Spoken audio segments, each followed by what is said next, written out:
Hey guys, today we are going to discuss intrauterine contraceptive device. तो नाम से clear है, इंट्रायूटराइन यानी कि यूटरस के अंदर रखेंगे इस डिवाइस को और क्या काम करेगा, कॉन्ट्रासेप्शन का। ठीक है, तो इंट्रायूटराइन डिवाइसेस जो है इन यूटराइन कैविटी के अंदर रखते हैं और ये लॉन्ग टर्म के लिए अवेलेबल होते हैं और रिवर्सेबल है, यानी when we want pregnancy we can remove it. इसके अलावा इसके एडवांटेजेस क्या हैं, ये हाईली इफेक्टिव है, लॉन्ग एक्टिंग है, यानी बार बार यूसेज की अप्लाई करने की ज़रूरत नहीं होती, रिवर्सिबल है, no daily compliance required, it is cost effective over time क्योंकि लंबे टाइम तक वर्क करेगा एक singly, fertility return rapidly after removal के बाद फर्टिलिटी वापस रिमूवल मतलब हो जाती है, promote. Then it can be use for spacing के लिए यूज़ कर सकते हैं इसको। And some copper IUCDs can also be use for emergency contraception के लिए भी यूज़ कर सकते हैं। अब ये जो IUCDs हैं, IUCDs को हम 3 जनरेशन में क्लासीफाई करते हैं। तो हमने फर्स्ट वीडियो में भी कवर करा था, तो first generation, second and third generation. In the first generation इसको हम नॉन मेडिकेटेड भी बोलते हैं, सेकंड को मेडिकेटेड बोलते हैं और थर्ड को, जो थर्ड है, अब ये जो फर्स्ट जनरेशन है ये कोई भी कॉपर और हार्मोन कैरी नहीं करता। इसके एग्जाम्पल हैं Lippes loop and Grafenberg ring. Lippes loop and Grafenberg ring. तो ये है फर्स्ट जनरेशन। तो ये ना तो कोई भी मेडिकेशन कैरी करता है ना ही हार्मोन कैरी करता है। Lippes loop and Grafenberg. Now what is the next, इसकी इम्पोर्टेंस क्या है। So these are generally historical मतलब काफ़ी लंबे टाइम से हम इसको यूज़ करते थे, कन्वेंशनल यूज़ करते थे, अब नहीं करते। Not preferred in modern IUCDs। Then we have second generation. So what we have learn first generation. इसके अंदर 2 टाइप के, Lippes loop and Grafenberg ring.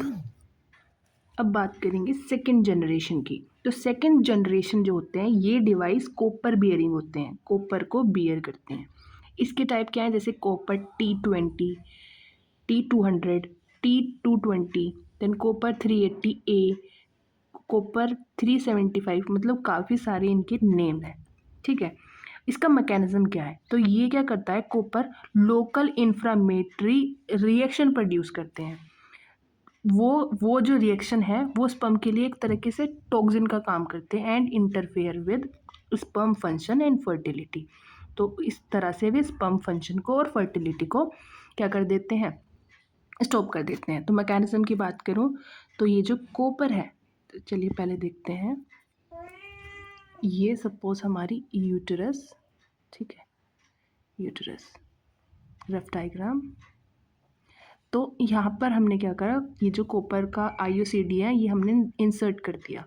ठीक है, कुछ इस तरीके से होता है।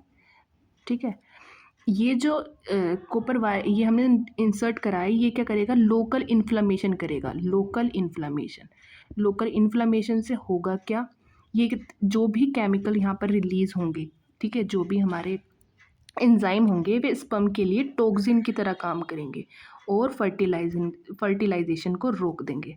ठीक है, अब इसके अंदर ये जो आप इतने सारे नंबर्स देख रहे हो ना, ये कॉपर के सरफेस एरिया को डिनोट करते हैं। ठीक है, तो this denote the surface area of copper. The primary contraceptive effect of copper IUCD is not simply blocking implantation, their major effect is on sperm function, sperm transportation and fertilization with addition local endometrial effect. यानी कुछ local endometrial effect होते हैं, यानी ये sperm के function को alter कर देगा।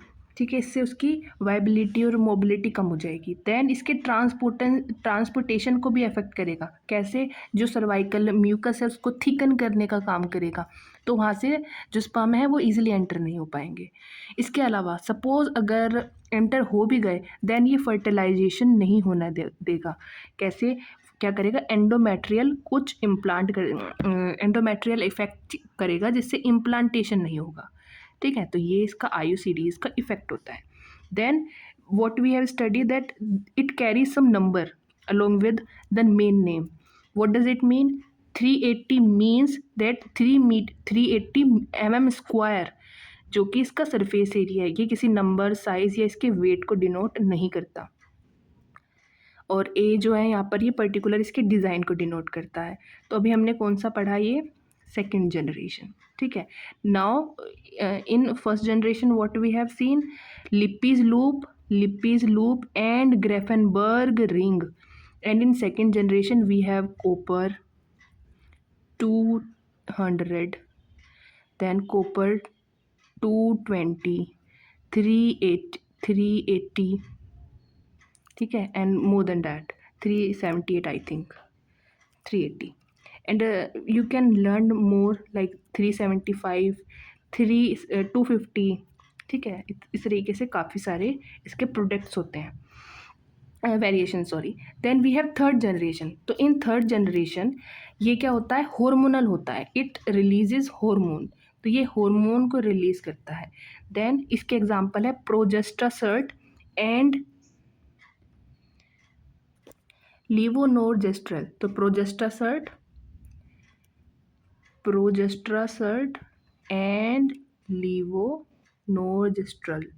लीवोनोरजेस्ट्रल, सो इसको LNG भी बोलते हैं, और ये हो गया हमारा प्रोजेस्ट्रासल।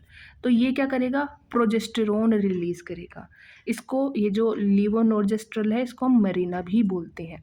इसका मैकेनिज्म क्या है, ये क्या करता है, सर्वाइकल म्यूकस को थिकन कर देता है। अब सर्वाइकल का म्यूकस थिक हो जाएगा तो जो हमारा स्पर्म है वो, उसके लिए मोबिलिटी ईजिली नहीं हो पाएगी, उसकी मोबिलिटी। देन साथ में स्पर्म का penetration, suppose it enter near the ovum, it can not penetrate it easily. Then endometrial की भी थिकनिंग करेगा, यानी जो वॉल है उसकी भी थिकनिंग कर देगा। स्पर्म का ट्रांसपोर्टेशन को भी कम करेगा और ओव्यूलेशन को पार्शियली सुप्रेस भी करता है। यानी मेन इसके 2-3 काम हैं। पहला हमने देखा कि suppose this is my uterus, okay, तो यहाँ से स्पर्म अगर एंटर कर रहा है तो ये क्या करेगा, पहले तो कि यहाँ पर जो सर्वाइकल म्यूकस है उसको थिक कर देगा, सपोज उसके बाद भी एंटर कर दिया, एंडोमेट्रियम की भी थिकनिंग कर देगा। ठीक है, तो यहाँ से एंटर नहीं हो पाएगा, ठीक है, सर्विक्स से। इसके अलावा सपोज एंटर हो भी गया, यहाँ पर क्या है, ओवम, तो ओवम से क्या करेगा, उसको पेनिट्रेट नहीं कर पाएगा, तो फ्यूजन नहीं होगा, फर्टिलाइजेशन नहीं होगा। एक बार दोबारा कवर करते हैं। तो ये अगर मेरी ये यूटरस है, सपोज स्पर्म इज एंटरिंग, तो स्पर्म अगर एंटर कर रहा है, ठीक है, तो पहले तो ये करेगा सर्वाइकल म्यूकस पे काम, ठीक है, तो उसको थिकन कर देगा तो इसकी मोटिलिटी कम हो जाएगी। सेकंड, एंडोमेट्रियम की थिकनिंग कर देगा। थर्ड, ये सेकंड हो गया। थर्ड क्या करेगा कि ओवम में पेनिट्रेट नहीं कर पाएगा, साथ में इसके ट्रांसपोर्टेशन को भी अल्टर करता है, और इस ओव्यूलेशन जो कि ओवम का रिलीज जो होता है फ्रॉम ओवरी, वो रिलीज नहीं हो पाएगा, उसको सुप्रेस करेगा। ठीक है, एक IUCD डिवाइस को जब हम वेजाइना के अंदर इंसर्ट करते हैं तो हमें उसका साइज़ भी मेजर करना होता है, वो हम अल्ट्रासोनोग्राफी के थ्रू ही करते हैं। ठीक है, ये डिटेक्ट होने के बाद कि क्या साइज़ है और उसके लिए अप्रोप्रिएट IUCD डिटेक्ट करने के बाद हम उसको इंसर्ट कर देते हैं। तो लाइक T शेप स्ट्रक्चर होता है और उसके अंदर 2 स्ट्रिंग निकल रही होती हैं। ठीक है, तो ये जो 2 स्ट्रिंग होती हैं, हम ये वजाइना के थ्रू वजाइना से के आगे प्रेजेंट होती हैं। ठीक है, अब कभी कभी हो सकता है, इससे क्या पता चलता है, it help to confirm that the device is in place. साथ ही हेल्थ केयर प्रोवाइडर को भी ये मदद करता है इजीली रिमूवल में। अब 4 केसेस बन सकते हैं, या तो ये एक्सपल हो गया हो यानी निकल गया हो, या फिर अपने जगह से डिस्प्लेस हो गया हो, या फिर इसने यूट्रस की वॉल यानी इंसर्ट करते टाइम या किसी भी मूवमेंट की वजह से ये परफोरेट, यूट्रस की वॉल को इसने परफोरेट करा हो, या फिर इसकी स्ट्रिंग रिट्रैक्ट कर गई हो। ठीक है, तो इसकी वजह से क्या होगा, कुछ कंडीशंस बन जाती है, जैसे पेन होगा, ब्लीडिंग हो सकती है। ठीक है।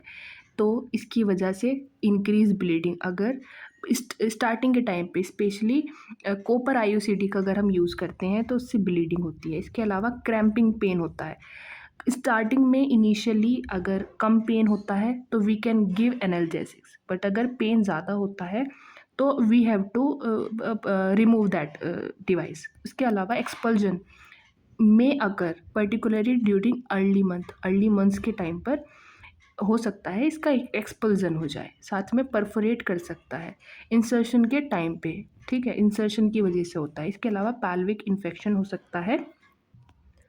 तो ये मेनली कब होगा, अगर एसटीआई प्रेजेंट है, ठीक है। आईयूसीडी इटसेल्फ ये पीआईडी कोज नहीं करता है, इसके अलावा अगर एसोसिएटेड कुछ इन्फेक्शन हो तभी होता है। अब इसके कुछ कॉन्ट्रा इंडिकेशंस भी होते हैं, जैसे कि अगर करंट प्रेगनेंसी हो तो we do not need to use IUCDs. And pelvic infection है तब भी हम अवॉइड करेंगे, कॉन्ट्रा इंडिकेटेड है, completely contraindicated. Untreated cervicitis and significant STI हो अगर, तब भी हम अवॉइड करेंगे।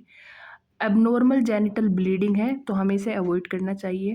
यूटेराइन और सर्वाइकल एबनॉर्मेलिटीज़ है, यानी कि रेट्रोवर्टेड है यूटरस या फिर इंट्रोवर्टेड है, तो उसके दौरान भी हमें इसको अवॉइड करना चाहिए।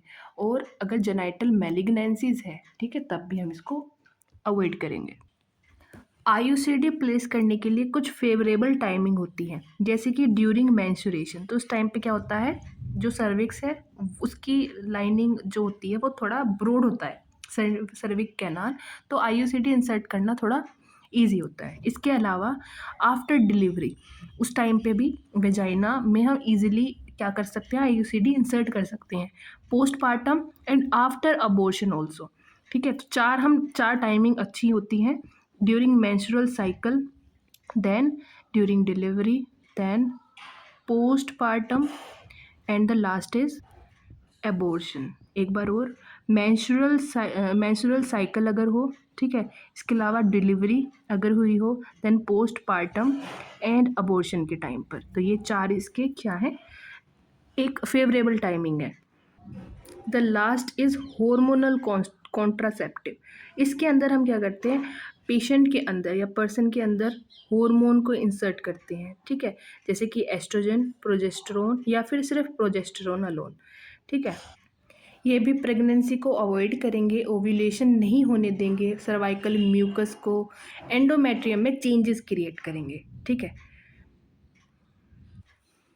Then we have combined oral pill.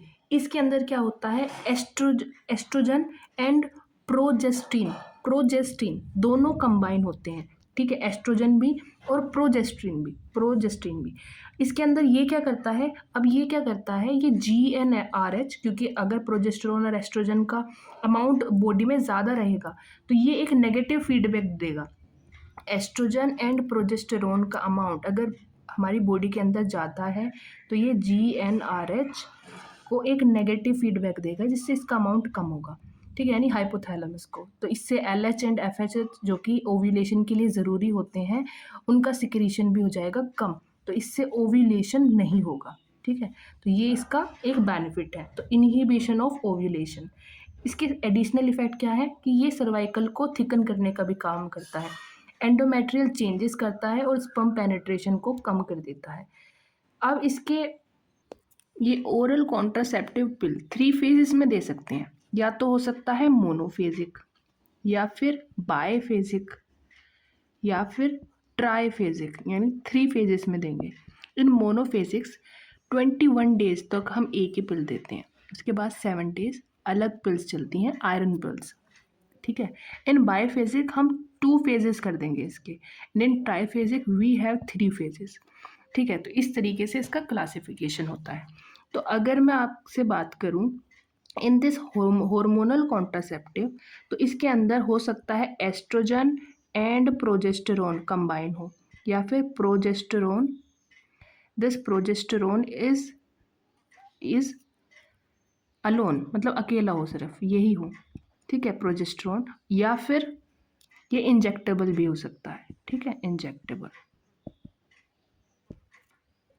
इसके कुछ बेनिफिट है क्या, कि ये रेगुलर जो मेंस्ट्रुअल साइकिल है वो ज़्यादा रेगुलर हो जाती है, ज़्यादा मेंस्ट्रुअल ब्लड लॉस नहीं होता, डिसमेनोरिया रुक जाता है, एक्ने कम होता है, ठीक है, एक्ने इम्प्रूव होता है, रिड्यूस ओवेरियन कैंसर का रिस्क कम होता है, एंडोमेट्रियल कैंसर का रिस्क कम हो जाता है, बिनाइन ओवेरियन कंडीशन भी हमारी सुधरती है, ठीक है, वो भी बिनाइन ये ख़त्म होता है, ये रिड्यूस हो जाता है इसका रिस्क भी। इसके अलावा इसके कुछ साइड इफ़ेक्ट हैं, जैसे कि nausea, breast tenderness, headache, break through bleeding and mood swings, ये सब देखने को मिलते हैं थ्रू ओरल कॉन्ट्रासेप्टिव और या फिर कंबाइन ओरल कॉन्ट्रासेप्टिव पिल्स। इसी की तरीके से प्रोजेस्ट्रिन ओनली यानी प्रोजेस्ट्रोन होगा सिर्फ इसके अंदर, इसको प्रोजेस्ट्रिन बोलते हैं। इसके अंदर प्रोजेस्ट्रिन ओनली पिल्स इंजेक्टेबल फॉर्म में आ सकता है, इम्प्लांट आ सकता है, या फिर LNG IUC के फॉर्म में आ सकता है, ठीक है। इसके एडवांटेजेस क्या हैं कि जो एस्ट्रोजन है उसके काफ़ी सारे साइड इफ़ेक्ट्स हो जाते हैं, तो उसको रिमूव कर देता है, सिर्फ इसमें प्रोजेस्टेरोन है। और breast feeding and postpartum situation में कभी कभी ये ज़रूरी होता है। इसके अलावा ये इंजेक्टेबल फॉर्म में भी आता है, जैसे कि DMPA NETEN, ठीक है। और कंबाइन इंजेक्टेबल भी होता है जिसमें एस्ट्रोजन एंड प्रोजेस्टेरोन दोनों होंगे, ये हाईली इफेक्टिव होता है, ठीक है। डेली पिल्स की रिक्वायरमेंट नहीं होती, क्योंकि इंजेक्ट कर दिए एक टाइम पे, लॉन्ग एक्टिंग होता है, ठीक है। और useful for women who can not reliably take daily pills, जो डेली पिल्स नहीं ले सकता उसके लिए बेनिफिशियल है। इसके कुछ साइड इफ़ेक्ट्स हैं, क्या क्या। एक तो इरेगुलर ब्लीडिंग कोज करता है ये, एमेनोरिया कर सकता है, weight changes and delay in return to fertility, particularly after DMPA जो कि एक टाइप था ना उससे। देखो, एक कॉन्ट्रासेप्टिव इम्प्लांट भी हो सकता है। इस ये क्या होती है, एक स्मॉल फ्लेक्सिबल रोड होती है, सबडर्मली इंसर्ट करते हैं इसको। ये क्या करता है, ग्रेजुअली यानी धीरे धीरे प्रोजेस्टेरोन को रिलीज करता है, जैसे कि आइटोनेजेस्ट्रोल इम्प्लांट एंड लीवोनोजेस्ट्रोल इम्प्लांट, लीवोनोजेस्ट्रल, ठीक है। तो ये दोनों इम्प्लांट का हम यूज़ करते हैं, ये काफ़ी इफ़ेक्टिव है, लॉन्ग एक्टिंग है, रिवर्सिबल है, डेली कंप्लाइंस की ज़रूरत नहीं होती है, and rapid return to fertility after removal, यानी जल्दी रिमूवल के बाद फर्टिलिटी वापस से अचीव की जा सकती है।